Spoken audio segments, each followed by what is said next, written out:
Assalamualaikum warahmatullahi wabarakatuh. Saya di sini akan membahas prinsip penyusunan kurikulum operasional di satuan pendidikan.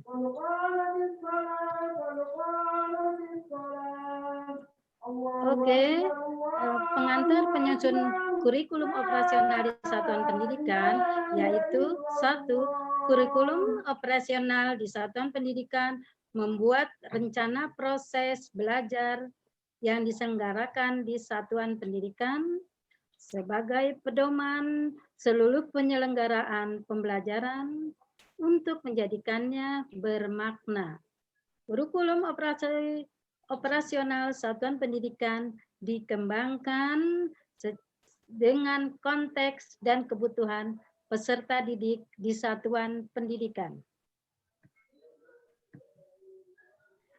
Oke, yang kedua, kurikulum itu adalah seperangkat rencana pengaturan, membuat tujuan, isi, dan bahan pelajaran, serta cara yang digunakan, pedoman penyelenggaraan kegiatan pembelajaran untuk melaksanakan tujuan pendidikan tertentu yang bermana pada Undang-Undang Diknas tahun 2013. Tahun 2003. Pemerintah menetapkan kerangka dasar dan struktur kurikulum yang mengacu untuk mengembangkan kurikulum operasional satuan pendidikan. Adapun komponen dalam kurikulum operasional ini disusun untuk membantu proses. 3. Komponen adalah kurikulum operasional disusun membantu proses berpikir dan mengembangkan pendidikan. Dalam pengembangannya, dokumen ini merupakan hasil refleksi semua unsur pendidik di satuan pendidikan yang kemudian ditinjau secara berkala disesuaikan dengan dinamika perubahan dan kebutuhan peserta didik. Oke. Di sini kita juga ada prinsip pengembangan kurikulum operasional di satuan pendidikan, yaitu 1. Berpusat pada peserta didik. Pembelajaran harus memenuhi potensi perkembangan dan tahapan pelajar serta kepentingan peserta didik. Profil pelajar Pancasila selalu rujukan pada semua tahapan dalam penyusunan kurikulum operasional sekolah. Prinsip yang kedua yaitu kontekstual. Menunjukkan kekhasan dan sesuai dengan karakteristik satuan pendidikan, konteks budaya dan lingkungan, serta dunia kerja dan industri. Prinsip pengembangan kurikulum operasional yang ketiga di satuan pendidikan yaitu esensial. Semua unsur informasi penting atau utama yang dibutuhkan oleh pemegang kepentingan tentang kurikulum yang digunakan oleh satuan pendidikan dapat diperoleh di dokumen bahasanya lugas dan mudah dipahami.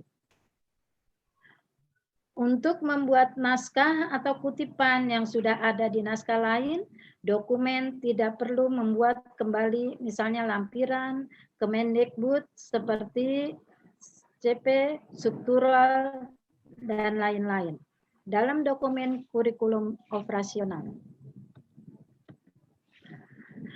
Prinsip pengembangan kurikulum yang keempat, prinsip pengembangan kurikulum operasional di satuan pendidikan yang keempat yaitu akuntabel. Dapat dipertanggungjawabkan karena berbasis data dan aktual.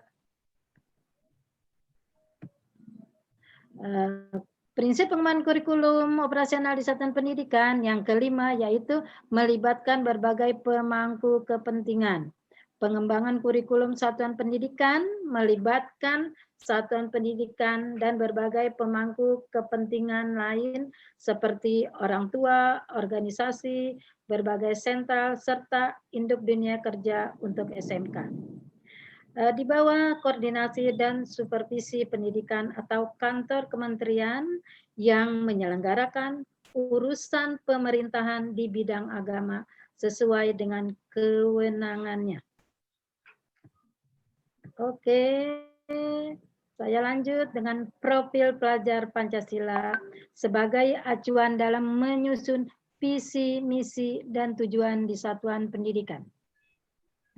Profil pelajar Pancasila yaitu memiliki 6 kompetensi yang dirumuskan sebagai dimensi kunci. Keenamnya saling menguatkan sehingga upaya mewujudkan profil Pancasila yang utuh itu membutuhkan perkembangannya dimensi tersebut secara bersamaan, tidak parsial.